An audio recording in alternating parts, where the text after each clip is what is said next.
নমস্কাৰ স্বাগতম জনাইছো আপোনালোকক to the news Assam 24 YouTube চেনেলৰ অন্য এটা ভিডিঅ'লৈ। দৰিদ্ৰ লোকৰ বাবে ভগৱান হৈ পৰা বলিউডৰ জনপ্ৰিয় অভিনেতা সনু সুদ এতিয়া আগবাৰে আহিছে অসমৰ বানপীড়িত জনসাধাৰণক উদ্ধাৰৰ বাবে। ইতিমধ্যে ডাউনহিল কাৰ্যকলাপৰ বাবে পৰিচিত অভিনেতা সনু সুদে জৰুৰীকালীন হেল্পলাইন নম্বৰ মুকলি কৰি দিছে।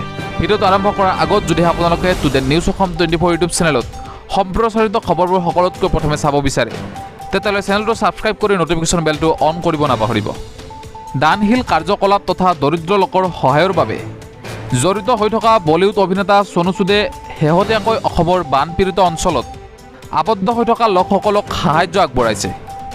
অভিনেতাগৰাকীয়ে শ্বেয়াৰ কৰা এটা টুইটত উল্লেখ কৰিছে যে তেওঁৰ চেৰিটি সংগঠন সুদ চেৰিটি ফাউণ্ডেশ্যনে বানপীড়িতসকলক সহায় কৰিবলৈ অসমলৈ আহি আছে।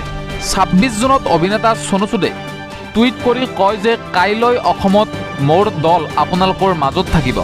জাতিৰ প্ৰকৃত নায়ক সনু সুদে ৰাজ্যখনৰ বিভিন্ন জিলালৈ বহুতো সাহায্য সামগ্ৰী প্ৰেৰণ কৰিছে আৰু আবদ্ধ লোকসকলক সহায়ৰ আশ্বাস দিছে। ইতিমধ্যে অভিনেতাজনে অসমৰ বানপীড়িত ৰাজ্যলৈ জৰুৰীকালীন হেল্পলাইন নম্বৰ মুকলি কৰি দিছে। নম্বৰটো হৈছে 9102291333। নম্বৰটো ইতিমধ্যে আমাৰ স্ক্ৰীণত দেখুৱাই থকা হৈছে। আমি জানিব পৰা মতে তেওঁৰ দলটোৱে হজাই, দৰং আৰু মৰিগাঁও জিলা পৰিদৰ্শন কৰি বান সাহায্য সামগ্ৰী বিতৰণ কৰিব। তদুপৰি এক টুইটত অভিনেতা দানবীৰ সনু সুদে লিখিছে, অসমত এতিয়া আমাক প্ৰয়োজন, যদি এতিয়া নহয় তেন্তে কেতিয়া? দেশৰ দৰিদ্ৰ লোকৰ বাবে ভগৱান হৈ পৰিছে বলিউডৰ অভিনেতা দানবীৰ সনু সুদ। যেতিয়াই কাৰোবাৰ কিবা সমস্যা হয় তেতিয়াই সনু সুদে ভগৱান হৈ থিয় দিয়ে।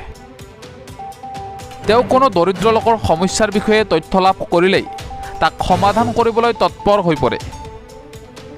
শেহতীয়াকৈ অসমৰ বান পৰিস্থিতিৰ বিষয়ে তথ্য লাভ কৰাৰ পিছতে অভিনেতা সনু সুদে টুইটযোগে লিখিছে, অসমত এতিয়া আমাক প্ৰয়োজন, যদি এতিয়া নহয় তেন্তে কেতিয়া? এই মহান কামৰ পিছতে সামাজিক মাধ্যমযোগে সনু সুদক মানুহে প্ৰশংসাৰে উপচাই পেলাইছে। কোভিডৰ সময়তো সমগ্ৰ দেশৰ লগতে অসমৰো বহু লোকক সহায় কৰিছিল সনু সুদে।